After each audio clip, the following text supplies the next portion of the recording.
Good evening, everybody. Welcome to CPA Presents. It's Monday, February 24th, 2025. My name is Michael Kaselniak, and I'm the CPA Flight Safety Chair. Tonight's topic is Angel Flight West. Angel Flight West has spent 4 decades providing more than 106,000 flights, creating pathways to healthcare across the Western United States, arranging donated flights to people in need and providing them safe passage to and from medical care. On the ground, Earth Angels drive passengers from the airport to the medical facility, also free of cost. Just for 2025, right now, they've served 268 passengers. They've done 1,182 flights arranged, 653 flights have been flown, and they have 94 new pilots, and that's the stats for 2025. Tonight we have volunteer service coordinators David Nathan and Rochelle Maderal, and they will discuss the history and mission of Angel Flight West. I would like to thank Angel Flight West for accepting our invitation. I will now turn this presentation over to David and Rochelle. Awesome. Thank you so much. We're happy to be here. Yeah, thank you. I'll go ahead and share my screen. A little presentation. So yeah, as Mike said, I'm David, volunteer services coordinator with Angel Flight West. Been there for been a couple years. Been in aviation for like 20 years, instrument rated pilot and dispatcher, and just various odd jobs. So just it's amazing to take your aviation experience and then do some good with it. And I'm Rochelle. I'm newer to the team. I joined back in April of 2024, but it's been just an amazing group of people to be with. It's a really awesome organization. I'll go ahead and get the slides going. Mm-hmm. So wanted to thank everyone for coming out and taking the time to listen to us, and really appreciate the invitation. Most people have heard of Angel Flight. Sometimes we get referred to as Angel Flights or other variations. There's actually a handful of Angel Flight organizations in the country, and we kind of split up the country into different regions. So we are Angel Flight West, and that is the 12 westernmost states. That's our territory. Or you can refer to us as AFW. You'll hear that. Here's our mission statement. Angel Flight West delivers health and hope using donated flights to serve those with healthcare or other compelling human needs. As you heard, Mike gave our yearly breakdown, but we typically serve about 2,000 passengers a year, and that is about 5,000 missions. So there's, folks usually have to travel a few times a year. And about last year, we did our 100,000th mission, and we had a big time celebrity, Edward Norton, flew our 100,000th mission. So that was pretty exciting. That all translates to about $6 million in-kind donations.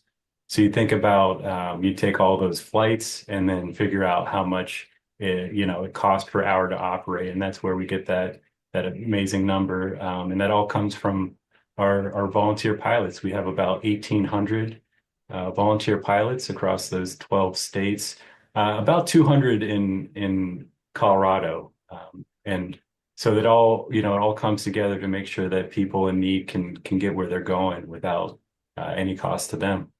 So as David mentioned, we operate in the 12 Western states, and then listed here is just a couple of the kind of reasons why we fly and the types of missions that we'll do. So there's a lot of different types of flying that we do, be that patients traveling for, it's always non-emergency care. We fly for a lot of camps, for burn survivors, for kids navigating life-threatening diseases. It's a chance to where they can get to these camps, they can connect with other kids that are going through similar situations.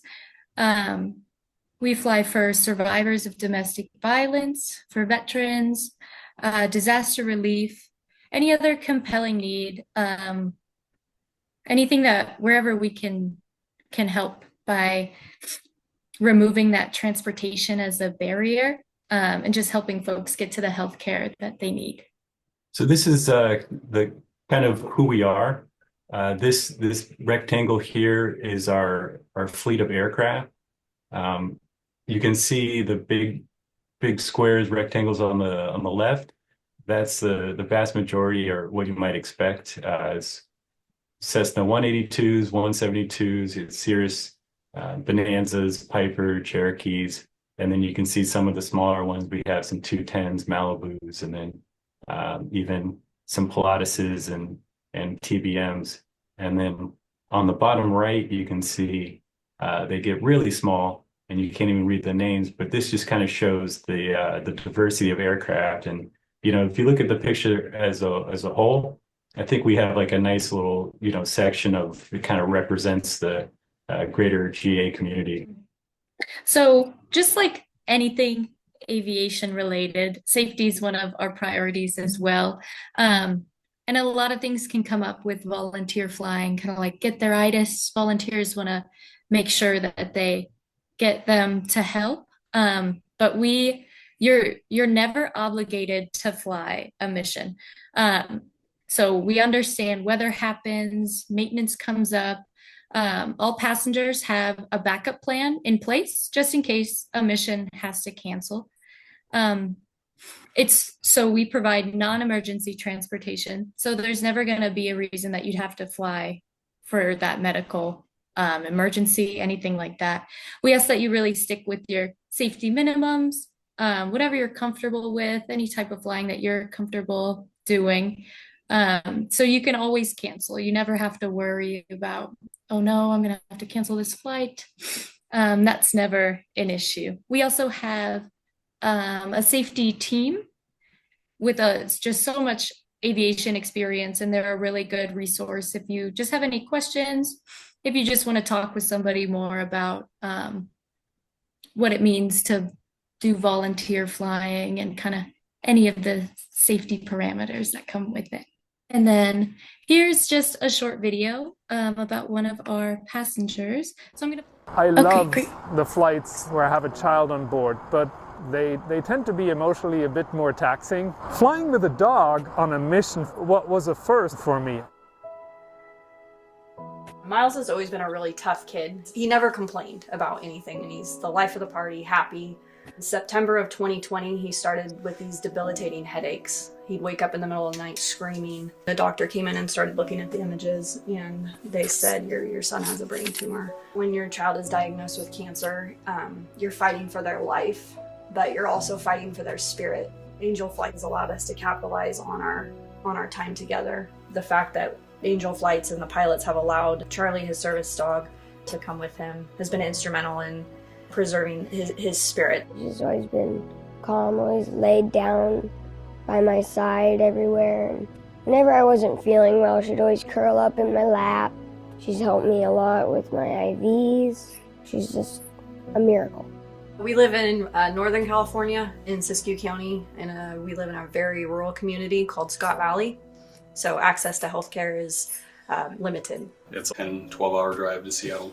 I've been taking Miles and Charlie for the weekly visits. I thought it was pretty cool because when I grow up, I want to be in like the Air Force. We've flown in multiple different aircraft, which has been pretty special too. Miles has learned a lot, and every pilot is pretty amazing at spending the time and showing Miles about the aircraft, and makes it very fun for him. I love what Angel Flight West does. Speak value proposition. It brings both to patients as well as to pilots to allow them to find something good to do with their hobby. He's now diagnosed with recurrent medulloblastoma, and we're just so thankful that he qualified to be enrolled in a clinical trial called PNOC 16. The leading scientific researchers and knowledge base of medulloblastoma, especially pediatric, are in Seattle. We feel like we're in the best possible care. Our mission here at Seattle Children's is to give the absolute best equitable care for patients and families. We are world-class leaders in much of our medical care that we give here at Seattle Children's.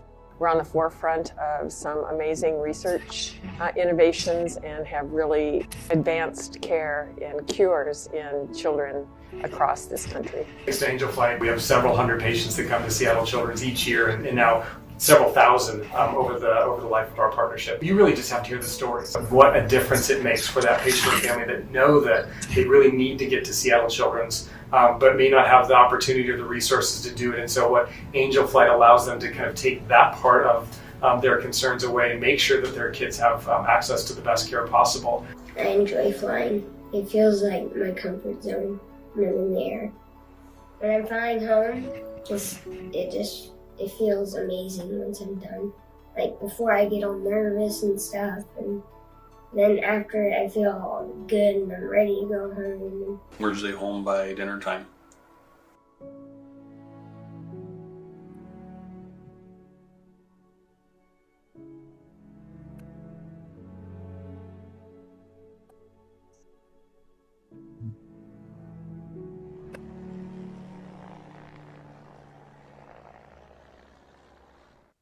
Yeah, thanks for watching that. I think I've seen it, I don't know how many times, and I still get included in. Coming to, what do we require? What does it take to be an Angel Flight West command pilot?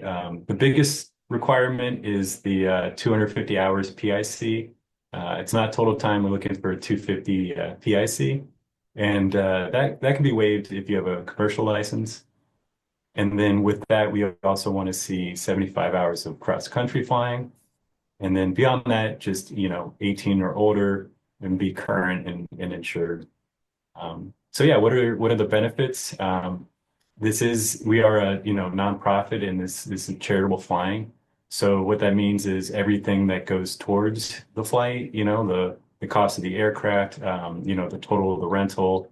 Let's say you need to overnight somewhere, all that is considered a charitable donation. If you are part of the FAA Wings program, you get Wings credit for completing the orientation. So if you're looking for a way to get some credits, you might as well just, join and do the orientation. You'll get some credit that way. We do a lot of events. There's town halls and other ways to meet up with pilots and, talk about flying. It's a good community. We also do some recognition. You fly a mission, you get a hat. Up from there, polo jacket, and you get a decal. You can put on your plane, if you want, and show, hey, I've flown so many missions, and share that with other folks. And then, yeah, beyond that, it's a good reason to fly. It's way better than what used to be called the $100 hamburger. I think now it might be more of a $500 hamburger. We have stories of people using it initially as an excuse for their significant other to tell them, hey, I'm not just going out and flying with my friends this weekend. I'm doing something with meaning, and then they get hooked. So, but yeah, you don't need to take my word for it. I'm just gonna hand it off to Bob, one of your own, and he can, tell you his experiences. Oh boy, I'll tell you what. I've been with Colorado Pilots Association for 25 years. I've been with Angel Flight for probably the same amount of time. I've been on the board of directors here at Colorado Pilots Association for a long time, and it's so rewarding. But I'll tell you, the stuff that we do with Angel Flight is the most rewarding thing you can possibly imagine. It's easy to join Angel Flight and become active. They make it especially easy. It's a very well-run organization. And even though you, David and Rochelle, you haven't touched on it, Angel Flight is based in California no, I'm drawing a blank. Down in the LA area. Yeah, And Santa Monica. Santa Monica. And it's just a remarkably well-run organization, as I say. They have wonderful online support as well as phone support for the pilots. You can get the support you need anytime you can imagine, and of course that support carries over to the passengers. It's very well done that way. And something David and Rochelle, you might want to touch on after I make a comment or two here is the process from the time a passenger contacts Angel Flight until the Angel Flight is done. I think the pilots that are thinking, hey, this might be something I'd really be interested in, they'd be really interested in knowing what the process is from the first phone call by the passenger to the final destination stop. That would be really of interest. It's fun to be a pilot from the standpoint of being a pilot because we all love flying, as you know, and we're all looking for experiences to fly. What greater experience and reason to fly than to help someone else? And I have found that to just be remarkable. It's kind of fun also. David and Rochelle mentioned the ground angel situation, and that is really remarkable for the folks who drive these people in need, drive them to and from the airport and to and from their medical meetings and all. It's fun. You can even go as far as to have your own spouse join Angel Flight. They don't have to be a pilot, and they can be a ground angel, if you will, or they can be a mission assistant. And that's always very nice. The folks that you see on the screen are a couple of folks who recently, in the last year and a half, he has cancer, and they fly out of Sheridan, Wyoming. I have flown them a number of times, and once again, you get so close to these people because they are in need and they are so appreciative of the help. Even though she, Carol, is terrified of flying, she loves her husband so much that she goes on every flight that she possibly can, and she'll sit in the back seat with her eyes tightly closed and scared to death, but she'll go with her husband, and it's an experience to see that dedication. And you, as an Angel Flight pilot, get the same kind of dedication. The way that they got involved in Angel Flight was my wife volunteers at a local hospital here in the Denver area and volunteers for the cancer portion of the hospital. She started learning of people in the outlying areas out in Wyoming and Kansas and even west of here in Utah and all. So she started handing out the Angel Flight brochures. They learned of this through her, and the hospital was fairly slow to accept this whole program. But I think now that they've accepted it, they know what a wonderful process it is. The only other thing I really would like to mention is years ago, I had a mother and her two little boys, and I mean small boys, needed a flight from Utah over here to the Front Range. The one little boy was dealing with cancer. And when that flight was over, they were absolutely ecstatic and so appreciative. They gave me, and to this day, this is one of my most prized possessions. They gave me this little crystal blue bird. What can you say? I mean, that sits in my desk, and every day I look at it, I realize just how fortunate I am. But by being in the situation I am, I can help others, and you can too as Colorado pilots. It's just a remarkable experience. I think the only thing, there's another thing I wanted to mention, David and Rochelle. Are there any physical limitations that Angel Flight puts on their passengers as far as being able to make a flight? Can just anyone go, or are there some limitations? And other than that, that's about all I have. And I'd love to speak to my Colorado friends, my fellow pilots, and encourage you to get involved in this program. There's always plenty of flights. And Thank you that's so really much. about Yeah. it as far as I'm Yeah, thank concerned. you. Great. Thank you so Good much for job. sharing. We can't even begin to express how grateful we are for your support for Angel Flight. It's really the volunteers that make the whole mission even possible. So thank you so much for sharing. Um, here's a page with some more ways that you can get involved. This QR code right here is going to take you to an application if you're interested in signing up right now, or you can always visit the Angel Flight West website. But yeah, like Bob was saying, we could always use pilots, drivers, Earth Angels. It's such a huge help in making these missions go off smoothly and happen.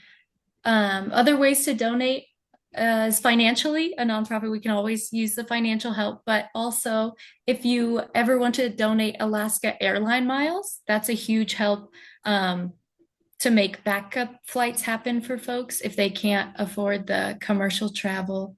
And just spreading the word is always a huge help as well. Thanks, everyone. We'll answer some questions, but if you have further questions too, feel free to reach out. Here's our contact info, and check us out on the different social media websites. And but yeah, I think we can take some questions now, but always feel free to reach out to us later if you want to chat or get into some more details. We're happy to talk to you.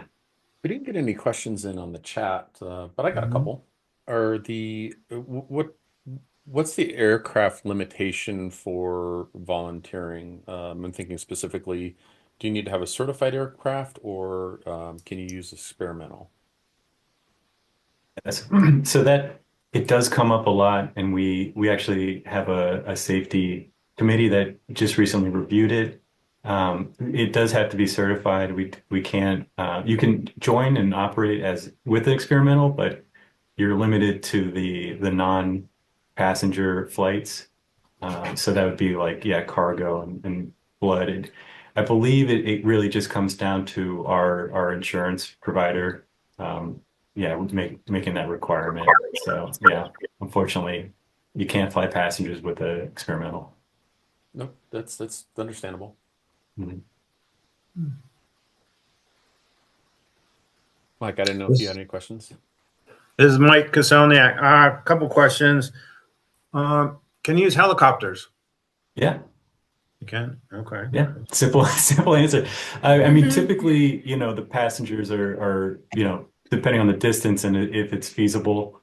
But we just have just a few helicopters, but we're definitely open for more. Okay. And do you fly people anywhere in the United States and internationally? No, not everywhere, unfortunately. So mostly the 12 Western states is where we're going to be operating in. No international flights. But there are a couple of Angel Flight organizations. So we have Angel Flight West, which is us, and then Angel Flight South Central, Angel Flight East, Northeast. And they all kind of operate within the same area. So it's a similar type of volunteer flying. Yeah. And we do have a 900 nautical mile timeline. It's mostly the limit unless there's like a special scenario where there happens to be a large, jet that was somehow able to do it. But we have 900 nautical miles as a limit, and we break those down into legs of 300 nautical miles or less. Okay. How much advance notice do you need to arrange a flight? The requirement is 5 days. So, and as soon as people know, we can get it on the calendar, and obviously the most notice is the best, but our policy is 5 days. Okay. And after I submit my request, how soon will a pilot be secured for a flight? Yeah, it varies because it is all volunteer. We don't assign, flights to people. They're not like, scheduled out where you're on duty and you get a flight assignment. So some flights get picked up pretty quickly and others, take a little longer. So there is some variation there. Okay. Not being an air ambulance, what are some other examples of that Angel Flight would not conduct a flight? One of the things that I found here was, do you arrange flights for funerals? Not able to do flights for funerals, but for certain situations, like a flight for a caregiver, if somebody's trying to get to another state in order to take care of like a relative or a situation like that is something that we would fly for. Okay, so it's really it's on a case by case basis. You'll evaluate what it is and if you can do it or not based upon your parameters that you do. I would just like to say a few things. I went through your website and it is amazing what you have on there. One of the things I came across was the AFW Command Pilot Mission Checklist, and this thing is 10 pages long. Angel Flight doesn't fool around. Let me tell you, I was really impressed with this document and the other documents that you have on your website. So for everybody that's listening and watching this, go to the website. You'll be really impressed. One of the things that caught my eye personally was the mission assistant. I think that is amazing. Me as a pilot, right now, I don't feel confident enough to do it by myself, but I would feel confident to be the mission assistant with a pilot, do the radios, help the passengers, stuff like that. So that's piqued my interest. So I'm going to pursue that further as a mission assistant. So like I said, for the folks that are out there, please visit their website. It is amazing how much information is in there. One of the things I was really impressed, there's a whole section on safety. And I counted 24 safety articles, 24, and I'm sure there's more. And one of them was on mountain flying. So that was really pretty cool. I saw that was very nice. You can also sign up for the newsletter. There's a policy on communications and internet, social media policy and procedures. I don't think there's anything that Angel Flight West has missed on their website. They cover everything. So I encourage the pilot community out there to check it out. Very, very, very good. We did have a question come in. So what is the process to request a flight, and are there limitations on the patient or on a patient? Passengers can call in, they can email, there's an online portal for requests. And we have just like a few basic guidelines, basically, the distance, the time. We do require passengers be able to get on an aircraft. They need to be mobile and ambulatory. So, you're not carrying someone on. They have to be able to, work the seatbelt and do that all themselves. There's a waiver of liability that all passengers sign, and it's pretty extensive, who it covers. And then beyond that, there's also a medical release. So we do need a medical professional to say it's safe for them to fly in a non-pressurized aircraft. So while we do have, a wide range of aircraft in our fleet and different, there's pressurized, there's every kind. The passengers need to be able to fly on any of our planes. So we do have a screening process for the passengers. And then when you go as a pilot and look, you will have like a brief statement of why they're traveling and, kind of a little screening. So if there's some, certain causes that are particularly moved by, you can see that and pick those flights. How do the patients or the people that you're carrying find out about Angel Flight? Is that something well known in like the hospitals and doctors' offices, or do they just stumble across Angel Flight and find it? It's kind of a variety. I'd say there's a lot of our outreach team does a lot with hospitals and medical facilities, and sometimes folks will just hear from maybe another family that's used it before, or from like a pilot who knows them. So that it's kind of all across the board. But we do try to get the word out from medical facilities and hospitals. And This is Michael again. You talked about transporting blood. Do you transport organs? I haven't seen it since I've been here. I believe we're open to it. It's just about making those connections with the organizations. So, you know, if you have a connection or know people that are involved, we're definitely happy to reach out to them and see if we can, you know, be a benefit to them. Okay. And with all the hospitals we have here on the Front Range and in the Denver area, and a lot of them are well known, well recognized throughout the United States. Do most, or I shouldn't say most, but let's say the Colorado area, is it from the western slope coming to the eastern slope mostly? For flights in Colorado? Yes. Yeah, it does vary. Definitely more successful flights, you know, with the winter weather and over the mountains. But do get a lot from like Wyoming that need to come down. Okay. And yeah, there's a good variety. Okay. Yeah, and let me chime in on this, guys. It seems like we get hot spots. Right now, we have a hot spot down in Durango. Their medical system down there obviously is getting the information out about Angel Flight. So we do get a lot of flights out of Durango, a few out of Grand Junction. So it's pretty remarkable how many are coming over to the Front Range from the western side of the state and into Utah.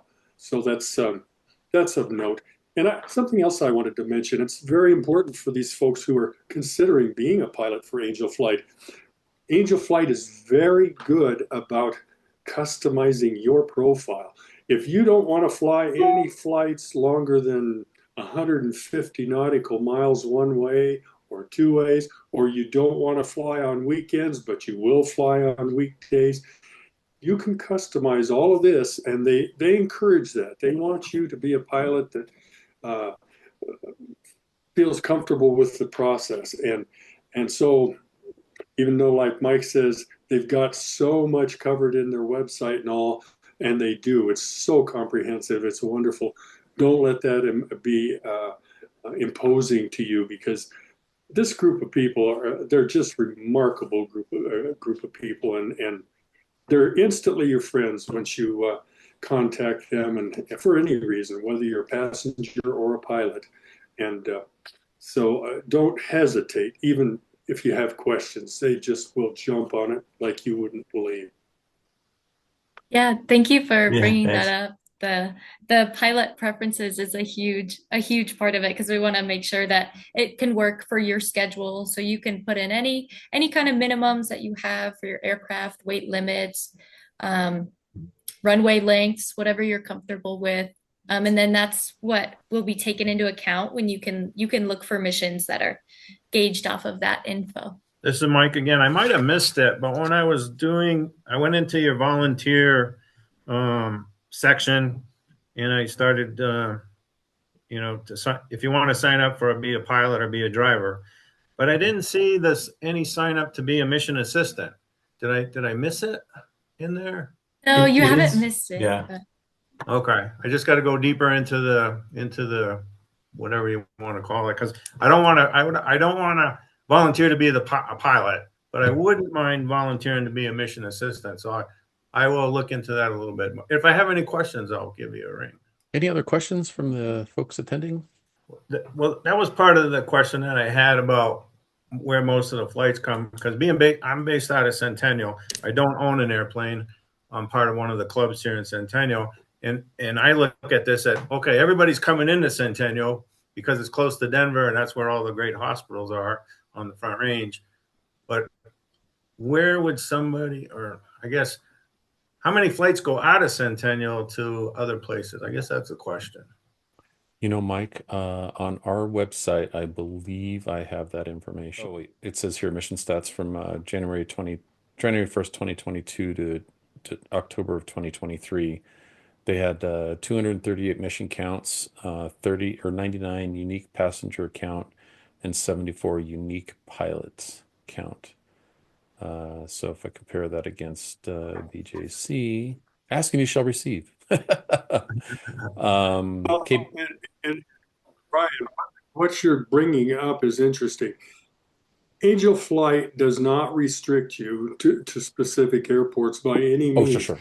If you're out of BJC and you're supposed to be going into Centennial, they Yep. don't mind you making that change. Go into BJC. As long as the ground transportation's arranged for and all, they do encourage that. It's not a problem, which really helps the pilot. Yeah, absolutely. I mean, these are just some of the statistical numbers. It's not necessarily that they were.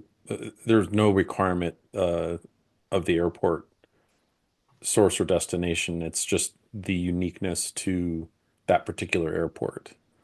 Okay. So KBGC, the mission count was 65. They had 40 unique passengers and 26 unique pilots. And this is on our website, Brian? Yeah, it's under the advocacy and safety, and then it's Okay. per airport. So we broke that down on that basis. Okay, thank you. Yep. I'll check it out. I definitely think I've got the Well, and to be clear, well, I was going to bring up another subject real fast. To be clear, these flights are at the expense of the pilot. So you have to remember it costs you some money to make these flights. Yes, they are tax deductible, and that really does help a lot. So if you want to fly and have it partially covered by the government, that that's a great way to look at it if you'd like. Okay, good. absolutely, and I think also if you're so like the company that I work for, they did volunteer hours. And so we used I'm with a different company now, but the company I used to be with, we had 40 hours of service time that we would get effectively paid for, and or when it was paid for that period of time. So because the Angel Flight is a volunteer operation, you can submit that as part of your volunteer time with the companies that sponsor that, which is really interesting. Yeah. Thanks for bringing that up, I Brian. thought of another aspect that should be interesting. Dave and Rochelle both mentioned partnering with Alaska Airlines, and I know they've partnered with other airlines through the past. This is done not only as just a direct tie-in, in other words, the passengers immediately thrown onto this airline and flown. It's also used as a backup. Correct me if I'm wrong, guys. It's used as a backup for Bob when he's scheduled to fly to Casper, Wyoming to pick up a passenger, and the weather is not conducive to that flight. They will, on occasion, use these airlines that are in partnership to make that flight in lieu of me because I can't make it. So that's pretty interesting. Is that pretty much how it is, David and Rochelle? Yeah, correct. Well, we have that partnership, which is, huge. Alaska Airlines also kind of has a pool to help Alaska natives and passengers there. But beyond that, yeah, them, and we also have a fund that we will purchase backup airlines, and we'll have them in place, if the weather's looking bad, and we have an idea that, okay, it's probably not going to go. Good. Yeah. And here's another thing that wasn't touched upon. Somebody will think about it and go, wonder what they do in that situation.